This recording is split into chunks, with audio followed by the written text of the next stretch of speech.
أشهد أن لا إله إلا الله।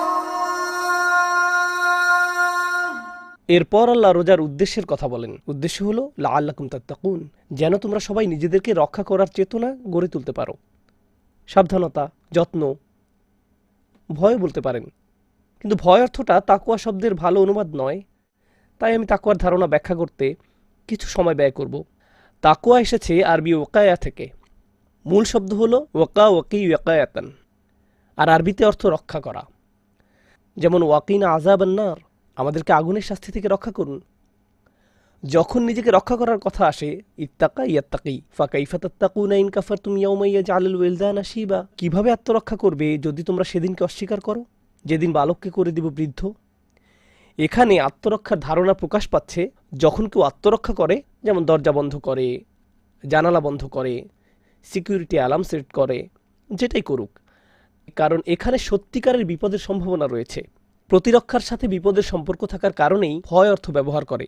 ভয়ের কারণে তুমি যে পদক্ষেপ গ্রহণ করো সেটাই তাকওয়া, ভয় নিজে নয়। এমনও হতে পারে কেউ একজন ভয় পেল কিন্তু বাঁচার জন্য কোনো পদক্ষেপ নিল না, তার তাকওয়া নেই। অন্যদিকে যে ব্যক্তি ভয়ের কারণে দরজা বন্ধ করে, খারাপ এলাকা থেকে বের হয়ে যায়, যেটাই করুক না কেন, এর নাম হলো তাকওয়া। বুঝতে পারছেন? তাহলে নিজের প্রতিরক্ষার জন্য যে পদক্ষেপগুলো নেওয়া হয় তার নামই তাকওয়া। যে কোনো ধরনের সমস্যা থেকে নিজেকে রক্ষা করার জন্য ব্যবস্থা গ্রহণ করার নামই হলো তাকওয়া। তাকওয়া ইতিবাচক অর্থ প্রকাশ করতে পারে, শুধু বিপদ থেকে প্রতিরক্ষা নয়। যখন তুমি তোমার পিতার রাগ থেকে বাঁচতে পদক্ষেপ গ্রহণ করো, মায়ের রাগ থেকে, স্বামী স্ত্রীর রাগ থেকে, অথবা আজকের আলোচনার ক্ষেত্রে আল্লাহ যেন অসন্তুষ্ট না হয়, যখন আপনি পদক্ষেপ গ্রহণ করেন, যেমন আমি জানি ঘুমিয়ে পড়তে পারি, তাই ঘুমানোর আগে আমি আমার বাড়ির কাজ শেষ করব।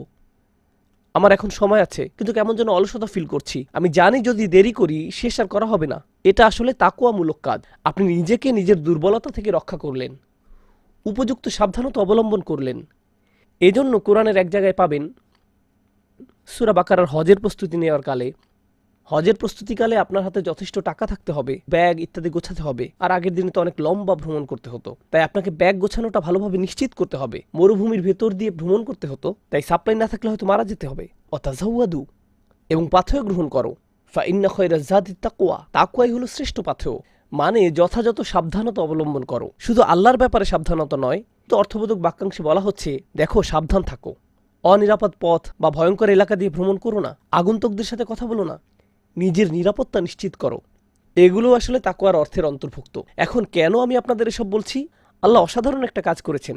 সমগ্র কোরআনে তাকওয়ার কথা বলা হয়েছে প্রায় 200 বারের বেশি। এটি কোরআনের বহুল উল্লেখিত বিষয়বস্তুর একটি, যদি সর্বাধিকবার উল্লেখিত বিষয়বস্তু না হয়ে থাকে। আর আপনারা ঘুমিয়ে পড়ার আগে অগণিত খুতবা শুনে থাকবেন তাকওয়া নিয়ে। প্রিয় ভাই ও বোনেরা, আজ আমি তাকওয়া নিয়ে কথা বলবো। আর আপনি আস্তে করে ঘুমিয়ে পড়েন। সবাই বলে আপনার তাকওয়া থাকতে হবে, তাকওয়া থাকতে হবে, তাকওয়া থাকতে হবে, কিন্তু নামাজের পরে তো আর এটা বিক্রি হচ্ছে না মসজিদের বাইরে। আমি জানি না কোথা থেকে এটা অর্জন করব। এটা একটা ধারণা। কিভাবে এই ধারণা নিজের মাঝে বাস্তবায়ন করব? আমি শুনেছি এটা বেশ গুরুত্বপূর্ণ, আমার এটা থাকতে হবে। এটা একটা বিমূর্ত বিষয়। আমাদের ধর্মের সুন্দরতম একটা দিক হলো এমন বিমূর্ত ধারণাগুলোকে নিয়ে আল্লাহ তার নিজের বইতে প্র্যাকটিক্যাল কিছু উপায় বলে দিবেন। তাই এটা শুধু একটা দার্শনিক ধারণা হিসেবে আপনার মাথায় ঘুরতে থাকে না যে কিছু একটার নাম তাকওয়া। আমার মনে হয় অনেক মানুষের এটা আছে, কিন্তু আমার নেই। না, আল্লাহ আসলে আপনাকে ট্রেনিং অনুশীলন দিবেন, যার বাস্তবায়ন করে আপনি নিজেও তাকওয়া অর্জন করতে পারবেন। এরকম উপায়গুলোর অন্যতম শক্তিশালী একটি হলো সিয়াম। আশা করা যায় রোজা আপনাকে তাকওয়া দিবে। যদি রোজা রাখলেই তাকওয়ার গ্যারান্টি পাওয়া যেত, তাহলে আয়াতটি এভাবে আসতো, কুতিবা আলাইকুমুস সিয়াম কামা কুতিবা আলাল্লাযীনা মিন ক্বাবলিকুম লিতাত্তাকু। লামটি হতো লামে তালিল, ওর অর্থ হতো যেন তোমরা তাকওয়া পেতে পারো। আর যখন লাআল্লাকুম বলছেন, তখন পাওয়ার একটি আশা আছে, কিন্তু কোনো গ্যারান্টি নেই, কোনো গ্যারান্টি নেই। তো আল্লাহ বলছেন তাকওয়া অর্জন করার এটা হলো উপায়, কিন্তু শুধু যদি তুমি সঠিকভাবে সম্পন্ন করো। এমন নয় যে যেই রোজা রাখবে সেই তাকওয়া পাবে। চলুন এই ধারণাটা একটু অনুসন্ধান করে দেখি যে রোজা কিভাবে একজনকে তাকওয়ার দিকে পরিচালিত করে, আল্লাহ সম্পর্কে সাবধান করে এবং তার অসন্তোষ থেকে নিরাপদ থাকা। খুব সহজে বলছি, আমি জটিল কোনো আলোচনা তুলে ধরব না। আজকে পাণ্ডিত্যপূর্ণ হওয়া আমার লক্ষ্য নয়। একজন শিক্ষক হিসাবে আমি আলোচনাটি উপস্থাপন করব, গবেষকের মতো করে নয়, স্কলারের মতো করে নয়। তাই বিভিন্ন উৎস থেকে বিভিন্ন গবেষকের গবেষণা আমি উপস্থাপন করতে যাব না। সেই অধ্যয়ন ইতিমধ্যে আমি করেছি। আমার দায়িত্ব হলো সেই কথাগুলোকে যত সহজে সম্ভব আপনাদের সামনে তুলে ধরা। চলুন এই সম্পর্কে কথা বলি। যখন রোজা রাখছেন, বিশেষ করে গ্রীষ্মকালে গরম কোনো জায়গায়, যেমন টেক্সাসে বা আরবের কোথাও বা পাকিস্তানে, দক্ষিণ আফ্রিকায়, যেখানেই হোক। রোজা রাখলে পানির তৃষ্ণা লাগবেই। আপনি খুব ধার্মিক ব্যক্তি হন বা না হন, তরুণ হন বা বৃদ্ধ হন, তৃষ্ণা এসবের কোনো পরোয়া করে না, ক্ষুধা কোনো পক্ষপাতিত্ব করে না। আপনি ক্ষুধা অনুভব করবেনই। ভেতরের এই অনুভূতিগুলো আপনার শরীর মূলত আপনাকে আল্লাহর অবাধ্য হতে বলছে, তাই না? প্রতিটি সেকেন্ডের পিপাসা যে অনুভব করছেন, চিৎকার করে বলছে আমাকে পানি দাও। আপনার পাকস্থলী প্রায় নিজের একটি করুণ গান নিয়ে আপনার কাছে কাকুতি মিনতি করছে, আমাকে খাবার দাও, আমাকে খাবার দাও। শরীরের ভিতরে একটি যুদ্ধ চলছে, আপনার শরীর আপনাকে আল্লাহর বিরুদ্ধে বিদ্রোহ করতে বলছে। তখন অন্তরের কিছু একটা আপনার পাকস্থলীকে এবং আপনার গলাকে বলছে চুপ থাকো, মাগরিবের আগে নয়, মাগরিবের আগে নয়। সারা দিন ধরে আপনি আপনার নিজের সাথে যুদ্ধ করেছেন, নিজের সাথে গোটা দিন। নতুন বিবাহিত দম্পতি, সে নিজের স্ত্রীর জন্য পাগল, তার দিকে তাকিয়েই আমি এখন কি করব? মাগরিবের আগে নয়, আমি নিজেকে নিয়ন্ত্রণ করব, কারণ আমি রোজা রেখেছি। সবচেয়ে শক্তিশালী কামনা হলো সহবাস, এবং সবচেয়ে মৌলিক প্রয়োজন ক্ষুধা ও তৃষ্ণা আল্লাহ সারা দিনের জন্য বন্ধ করে দিলেন। যদি আমি আর আপনি রোজা রেখে থাকি, তাহলে আমরা নিজেদের মৌলিক চাহিদা এবং শরীরের সবচেয়ে শক্তিশালী কামনাকে চূর্ণ বিচূর্ণ করে দিচ্ছি সারা দিন ধরে, শুধু আল্লাহকে সন্তুষ্ট করার জন্য, শুধু আল্লাহকে সন্তুষ্ট করার জন্য। প্রথমবারের মতো রোজা রেখেছে, 10-12 বছরের কোনো বাচ্চা প্রথমবারের মতো রোজা রেখেছে। সে নরম নরম মজাদার কিছু চকলেটের দিকে তাকিয়ে আছে, হাত দিয়ে একটুখানি নিল, আল্লাহর কথা মনে করে আবার রেখে দিল।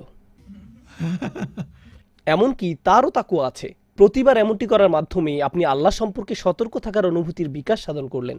এই অনুশীলন কেন গুরুত্বপূর্ণ?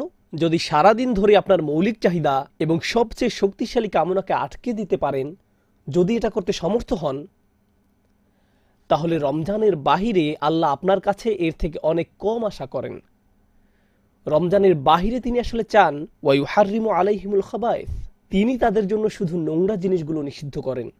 এই ট্রেনিং ঠিকমতো গ্রহণ করলে আপনি খুব সহজেই আল্লাহর অন্যান্য আদেশ নিষেধগুলো পালন করতে পারবেন। ব্যাপারটা দারুণ। ব্যাপারটা আমি এভাবে ব্যাখ্যা করি যে কোনো পরিশ্রমসাধ্য কাজের জন্য মিলিটারি ট্রেনিং বা পুলিশের ট্রেনিং, এই ধরনের ট্রেনিংগুলোতে একজনকে প্রচুর পরিমাণে কঠিন কঠিন অনুশীলন করতে হয়। তাকে ঘন্টার পর ঘন্টা ট্রেনিং নিতে হয়। পরে এক সময় সেই একই ব্যক্তি সহজ কোনো জিমে যোগ দেওয়ার সিদ্ধান্ত নিল। তাদের দৈনিক ব্যায়ামের রুটিন আছে। সে তখন বলে এটা তো কোনো ব্যাপারই না, আমরা এর চেয়ে 10 গুণ বেশি ব্যায়াম করতাম। তাই সে যখন বহুগুণ শক্তিশালী কোনো ট্রেনিং শেষ করে আসে, তখন এর চেয়ে ছোটোখাটো যে কোনো কিছু তার কাছে এক পিস কেক খাওয়ার মতো। সিয়াম সাধনার ব্যাপারটাও এরকম, যে এরপর আল্লাহ আপনাকে যা করতে বলবেন তা তো এক পিস কেক খাওয়ার মতোই। পুরো রমজান মাস জুড়ে আপনি আল্লাহ সম্পর্কে সতর্ক থাকা শিখবেন। পরবর্তীতে নিজেকে ভালোভাবে রক্ষা করতে সক্ষম হবেন আল্লাহর যে কোনো ধরনের অবাধ্যতা থেকে। أشهد أن لا